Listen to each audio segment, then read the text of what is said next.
Hallelujah, ದೇವರಿಗೆ ಸ್ತೋತ್ರ. Good morning.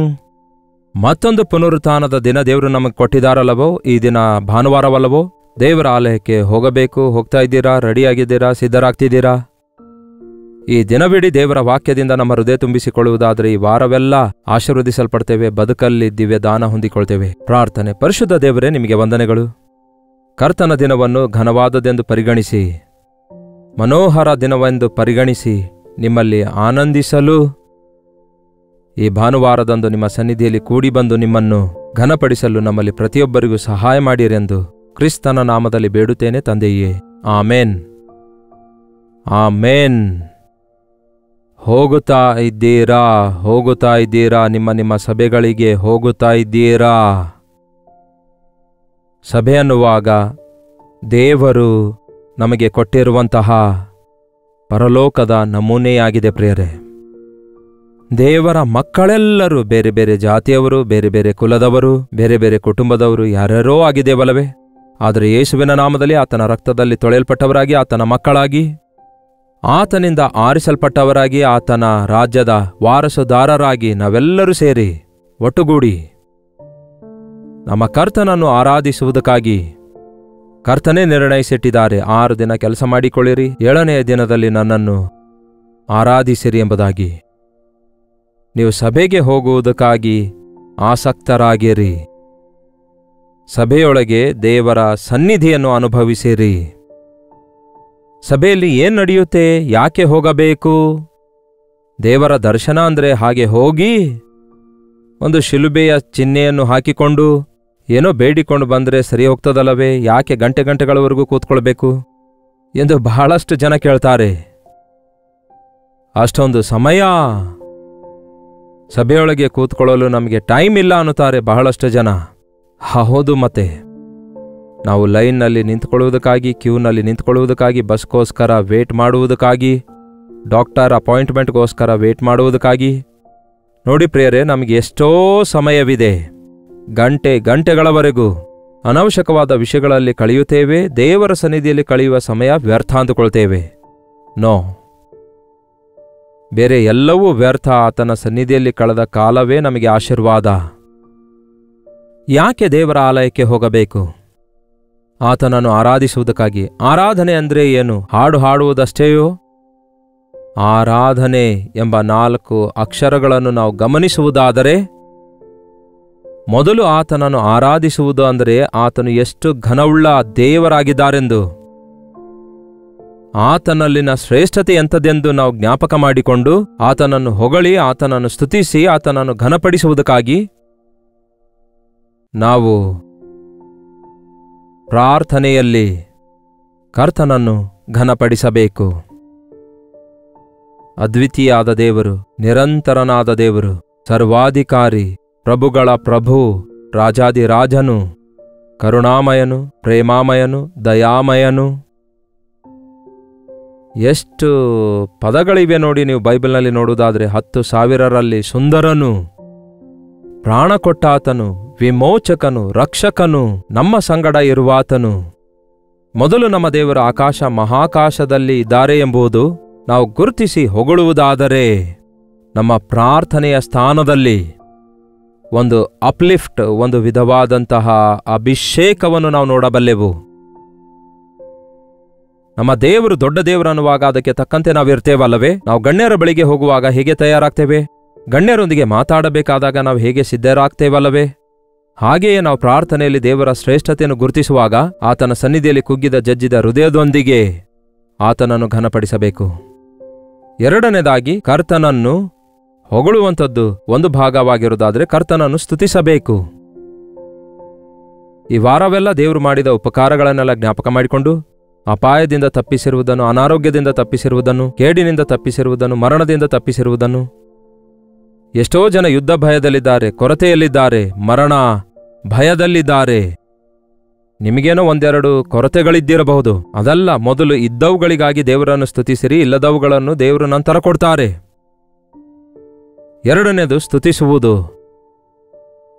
3ನೇದಾಗಿ ನಾವು ಕರ್ತನಿಗೋಸ್ಕರ ಹಾಡು ಹಾಡಬೇಕು. ಸ್ತುತಿಸುವಾಗಲೇ ಹಾಡನ್ನು ಹಾಡ್ತೇವೆ.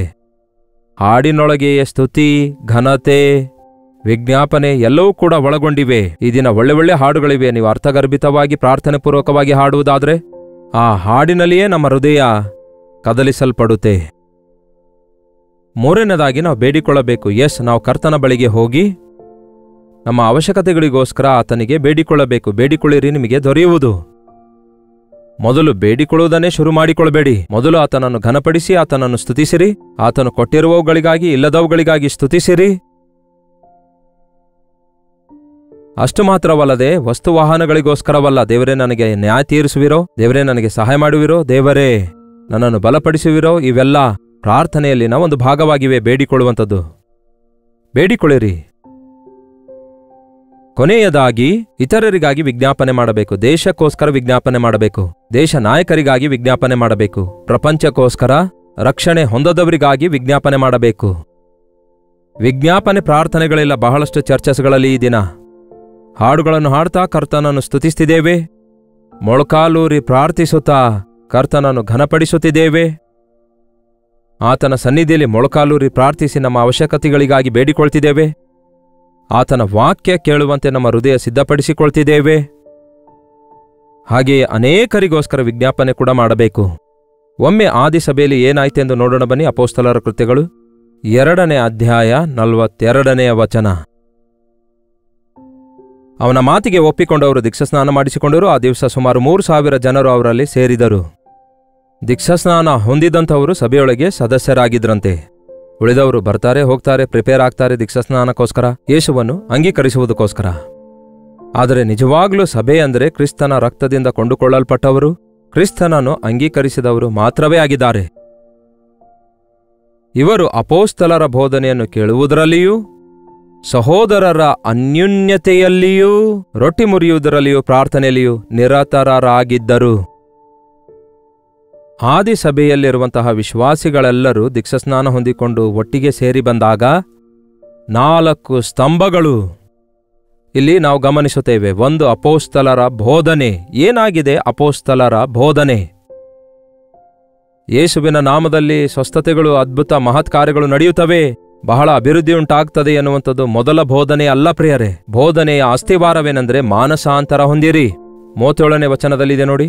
ಸಹೋದರರೇ, ನಾವೇನು ಮಾಡಬೇಕು ಎಂದು ಕೇಳಲು ಪೇತ್ರನು ಅವರಿಗೆ, ನಿಮ್ಮ ಪಾಪಗಳು ಪರಿಹಾರವಾಗುವುದಕ್ಕಾಗಿ ನಿಮ್ಮಲ್ಲಿ ಪ್ರತಿಯೊಬ್ಬನು ದೇವರ ಕಡೆಗೆ ತಿರುಗಿಕೊಳ್ಳಿರಿ ಅಂದನು. ದೀಕ್ಷಾಸ್ನಾನ ಮಾಡಿಸಿಕೊಳ್ಳಿರಿ, ಆಗ ಪವಿತ್ರಾತ್ಮ ದಾನವನ್ನು ಹೊಂದಿವಿರಿ ಅಂದನು. ಮಾನಸಾಂತರ ಹೊಂದಿ ದೀಕ್ಷಾಸ್ನಾನ ಮಾಡಿಸಿಕೊಳ್ಳಿರಿ ಅನ್ನುತ್ತಾನೆ. ಆಗ ನೀವು ಪಾಪ ಕ್ಷಮಾಪಣೆ ಹೊಂದಿಕೊಳ್ಳುವಿರಿ, ನಿಮಗೆ ಪವಿತ್ರಾತ್ಮನ ದಾನವು ದೊರಕುವುದು, ಪರಿಶುದ್ಧಾತ್ಮ ವರ ಹೊಂದಿಕೊಳ್ಳುವಿರಿ ಅನ್ನುತ್ತಾನೆ. ಮಾನಸಾಂತರವನ್ನು ನಾವು ಹೊಂದಿದಾಗ, ಹೊಸದಾಗಿ ಹುಟ್ಟಿದಾಗ, ಮತ್ತೆ ಆಧ್ಯಾತ್ಮಿಕವಾಗಿ ಹಸುಕೂಸಿನಂತೆ ಪಾರಮಾರ್ಥಿಕ ಶುದ್ಧ ಹಾಲನ್ನು ಬಯಸಬೇಕು. ಅಪೊಸ್ತಲರ ಬೋಧನೆಯನ್ನು ಅಂದರೆ ಪ್ರಸಂಗವನ್ನು ನಾವು ಕೇಳಬೇಕು, ವಾಕ್ಯವನ್ನು ಕೇಳಬೇಕು. ಬಹಳಷ್ಟು ಸಭೆಗಳಲ್ಲಿ ಸಾಕಷ್ಟು ವಾಕ್ಯ ಇರುವುದಿಲ್ಲ. ವಾಕ್ಯ ಹೃದಯ ತಾಕುವಷ್ಟರ ಮಟ್ಟಿಗಿರೋದಿಲ್ಲ. ದೇವರ ವಾಕ್ಯವನ್ನು ನಾವು ಸಮೃದ್ಧಿಯಾಗಿ ನಮ್ಮ ಹೃದಯ ತುಂಬ ಭದ್ರಪಡಿಸಿಕೊಂಡು ಆತನ ಮುಂದೆ ಪಾಪ ಮಾಡದಂತೆ, ಸೈತಾನನನ್ನು ಎದುರಿಸುವುದಕ್ಕಾಗಿ ಆತ್ಮನ ಖಡ್ಗದಂತೆ ವಾಕ್ಯ ನಮ್ಮೊಂದಿಗಿರುವಂಥದ್ದಾಗಿದೆ. ಬೋಧನೆಯಲ್ಲಿಯೂ, ಅಪೊಸ್ತಲರ ಬೋಧನೆಯಲ್ಲಿಯೂ, ಸಹವಾಸದಲ್ಲಿಯೂ ಯಾಕೆ ನಾವು ಚರ್ಚಿಗೆ ಹೋಗ್ತೇವೆ ಹೇಳಿ? ಲೈವ್ನಲ್ಲಿಯೇ ವಾಕ್ಯ ಕೇಳಿ ಮನೆಯಲ್ಲೇ ಕೂತ್ಕೊಳ್ಬೋದಲ್ಲವೇ? ಆದರೆ ಸಭೆಯಾಗಿ ನಾವು ಯಾಕೆ ಕೂಡಿ ಬರ್ತಿದ್ದೇವೆ? ಅಲ್ಲಿ ಜೊತೆ ವಿಶ್ವಾಸಿಗಳೊಂದಿಗೆ ಸಹವಾಸ ಮಾಡುತ್ತಿದ್ದೇವೆ. ಸಹವಾಸ ಮಾಡೋದು, ಫ್ರೆಂಡ್ಸ್ ಅಂದರೆ ಈ ದಿನ ಎಲ್ಲರಿಗೂ ಇಷ್ಟವೇ. ಫ್ರೆಂಡ್ಸ್ ಇಲ್ಲದವರೇ ಯಾರೂ ಇರೋದಿಲ್ಲ, ಎಲ್ಲಿ ಒಬ್ಬರಿಬ್ಬರು ಇರಬಹುದು. ಯಾಕೆ ಫ್ರೆಂಡ್ಶಿಪ್ ಮಾಡ್ತೇವೆ? To share with each other. ನಮ್ಮ ಸಂತೋಷಗಳನ್ನು, ನಮ್ಮ ದುಃಖಗಳನ್ನು ಹಂಚಿಕೊಳ್ಳುವುದಕ್ಕಾಗಿ. ಆದರೆ ಯಾರೊಂದಿಗಿದೆ ನಮ್ಮ ಸ್ನೇಹ? ನಮ್ಮ ಪ್ರಿಯ ಯೇಸುವನ್ನು ಪ್ರೀತಿಸಿದವರೊಂದಿಗೆ ನಮ್ಮ ಸ್ನೇಹ. ಯೇಸುವಿನ ಸ್ನೇಹಿತರೇ ನಮ್ಮ ಸ್ನೇಹಿತರಾಗಿದ್ದಾರೆ. ಅರ್ಥವಾಯ್ತಾ? ನಾವು ಯಾರೊಂದಿಗೆ ಸ್ನೇಹ ಮಾಡಬಾರ್ದು? ಅವಿಶ್ವಾಸಿಗಳೊಂದಿಗೆ ಇಜ್ಜುಡರಾಗಬೇಡಿರಿ, ಲೋಕ ಸ್ನೇಹ ಮಾಡಬೇಡಿರಿ. ದೇವರ ಮಕ್ಕಳೊಂದಿಗೆ ನಾವು ಸಹವಾಸ ಮಾಡುತ್ತಿರುವಾಗ ಅನೇಕ ಅನುಭವಗಳನ್ನು ಕಲಿಯುತ್ತೇವೆ, ಅನೇಕ ವಿಧವಾದ ಆತ್ಮಿಕ ಪಾಠ ಕಲಿತುಕೊಳ್ತೇವೆ, ಆಧ್ಯಾತ್ಮಿಕ ಬಲಗೊಳ್ಳುತ್ತೇವೆ, ಆಧರಿಸಲ್ಪಡ್ತೇವೆ. ಅದಕ್ಕೆ ನಿಮ್ಮ ಸಭೆಗಳಿಗೆ ಹೋಗಿರಿ, ಜೊತೆ ವಿಶ್ವಾಸಿಗಳೊಂದಿಗೆ ಸೇರಿ ಸಹವಾಸ ಮಾಡುವುದಂದ್ರೆ ಒಟ್ಟಿಗೆ ಮಾತಾಡಿಕೊಳ್ಳುವುದು, ಒಟ್ಟಿಗೆ ಹಾಡುವುದು, ಒಟ್ಟಿಗೆ ಪ್ರಾರ್ಥನೆ ಮಾಡುವುದು, ಒಟ್ಟಿಗೆ ಆರಾಧಿಸುವಂಥದ್ದಾಗಿದೆ. ಎಷ್ಟು ಗಂಭೀರವಾಗಿರುತ್ತೆ ಗೊತ್ತಾದು. ಒಬ್ಬರು ಆರಾಧಿಸಿದ್ದಕ್ಕಿಂತಲೂ ಸಮೂಹವಾಗಿ ನಾವೆಲ್ಲರೂ ಆರಾಧಿಸುವುದಕ್ಕೂ ಎಷ್ಟೋ ವ್ಯತ್ಯಾಸ ಇದೆ. ದೇವರು ಕೂಡ ಒಬ್ಬ ಇಬ್ಬರು ದೇವದೂತರನ್ನು ಮಾಡಿಕೊಂಡಿಲ್ಲ, ಕೋಟ್ಯಾಂತರ ದೇವದೂತರನ್ನು ಮಾಡಿಕೊಂಡಿದ್ದಾರೆ. ಅದಕ್ಕೆ ಅರ್ಹನು ಆತನು. ಎಲ್ಲರೂ ಏಕಕಂಠದಿಂದ ಆತನನ್ನು ಸ್ತುತಿಸಿ ಹಾಡುವುದಕ್ಕಾಗಿ, ಆತನ ನಾಮದಲ್ಲಿ ಬಾಯಿ ತೆರೆದು ಮೊರೆ ಇಡುವುದಕ್ಕಾಗಿ ನಾವು ಸಭೆಗೆ ಹೋಗಬೇಕು. ಅಪೊಸ್ತಲರ ಬೋಧನೆಯಲ್ಲಿಯೂ, ಸಹೋದರ ಸಹವಾಸದಲ್ಲಿಯೂ, ರೊಟ್ಟಿ ಮುರಿಯುವುದರಲ್ಲಿಯೂ ಅವರು ರೊಟ್ಟಿ ಮುರಿಯುತ್ತಾ ಇದ್ರು. ಕೆಲವರು ಮೊದಲ ಭಾನುವಾರ ಅಷ್ಟೇ ರೊಟ್ಟಿ ಮುರಿಯುತ್ತಾರೆ, ಕೆಲವೊಂದು ಚರ್ಚಸ್ಗಳಲ್ಲಿ, ಇನ್ನೂ ಕೆಲವೊಂದು ಚರ್ಚಸ್ಗಳಲ್ಲಿ ಪ್ರತಿ ಭಾನುವಾರ ರೊಟ್ಟಿ ಮುರಿಯುತ್ತಾರೆ. ಎಷ್ಟು ಸಾರಿ ರೊಟ್ಟಿ ಮುರಿದು ರೊಟ್ಟಿ ದ್ರಾಕ್ಷರಸದಲ್ಲಿ ಪಾಲ್ಗೊಂಡಿದ್ದೇವೆ ಅಂದರೆ ಕಮ್ಯುನಿಯನ್ನಲ್ಲಿ ತೆಗೆದುಕೊಂಡಿದ್ದೇವೆ ಎಂಬುದು ಮುಖ್ಯವಲ್ಲ. ಎಷ್ಟು ಶುದ್ಧ ಹೃದಯದಿಂದ, ಎಷ್ಟು ಕುಗ್ಗಿದ ಹೃದಯದಿಂದ, ಎಷ್ಟು ಕೃತಜ್ಞತೆಯಿಂದ ಕರ್ತನ ಮೇಜಿನಲ್ಲಿ ಪಾಲ್ಗೊಳ್ತಿದ್ದೇವೆ ಎನ್ನುವುದು ಬಹಳ ಪ್ರಾಮುಖ್ಯ. ಒಂದು ಆಚಾರದಂತೆ ಪ್ರಸಾದ ತೆಗೆದುಕೊಳ್ಳುವಂತೆ ಅದರಲ್ಲಿ ಪಾಲ್ಗೊಳ್ಳಬಾರದು. ಆದರೆ ನನ್ನನ್ನು ಜ್ಞಾಪಕ ಮಾಡಿಕೊಳ್ಳುವುದಕ್ಕೆ ಹೀಗೆ ಮಾಡಿರಿ ಎಂದು ಯೇಸು ಹೇಳಿದ ಮಾತನ್ನು ನೆನೆಸಿಕೊಂಡು ಆತನ ಪ್ರೀತಿಯನ್ನು, ಆತನ ತ್ಯಾಗವನ್ನು, ಆತನ ಸಮರ್ಪಣೆಯನ್ನು, ಆತನು ನಮಗೋಸ್ಕರ ಮಾಡಿದ ಯಜ್ಞವನ್ನು ಜ್ಞಾಪಕ ಮಾಡಿಕೊಳ್ಳಬೇಕು. ಯೇಸುವೇ, ನಿಮಗೆ ವಂದನೆಗಳು, ನಿಮ್ಮ ಪ್ರೀತಿಗಾಗಿ ವಂದನೆಗಳು. ನನ್ನ ಸ್ಥಾನದಲ್ಲಿ ನನಗೋಸ್ಕರ ಮರಣ ಹೊಂದಿರುವಂತಹ ನಿಮಗಾಗಿ, ನಿಮಗೋಸ್ಕರ ಈ ಲೋಕದಲ್ಲಿ ನಾನು ನಿಮಗೋಸ್ಕರವೇ ಜೀವಿಸ್ತೇನೆ ಎಂದು ಒಪ್ಪಂದ ಮಾಡಿಕೊಳ್ಳಬೇಕು. ಕರ್ತನ ಪ್ರೀತಿಯ ಮುಂದೆ ನಮ್ಮನ್ನು ನಾವು ಅರ್ಪಿಸಿಕೊಳ್ಳಬೇಕು. ಅದೇ ಕರ್ತನ ಮೇಜಿನ ಆರಾಧನೆಯಾಗಿದೆ. ಅನಾಲೋಚಿತರಾಗಿ ಮೇಜಿನಲ್ಲಿ ಪಾಲ್ಗೊಳ್ಳುವುದಾದರೆ ಶಾಪಗ್ರಸ್ತರಾಗುತ್ತೇವೆ, ಬಲಹೀನರಾಗ್ತೇವೆ ಎಂದು ದೇವರ ವಾಕ್ಯ ಹೇಳ್ತದೆ, ದೋಷಿಗಳಾಗ್ತೇವೆ ಎಂದು ದೇವರ ವಾಕ್ಯ ಹೇಳ್ತದೆ.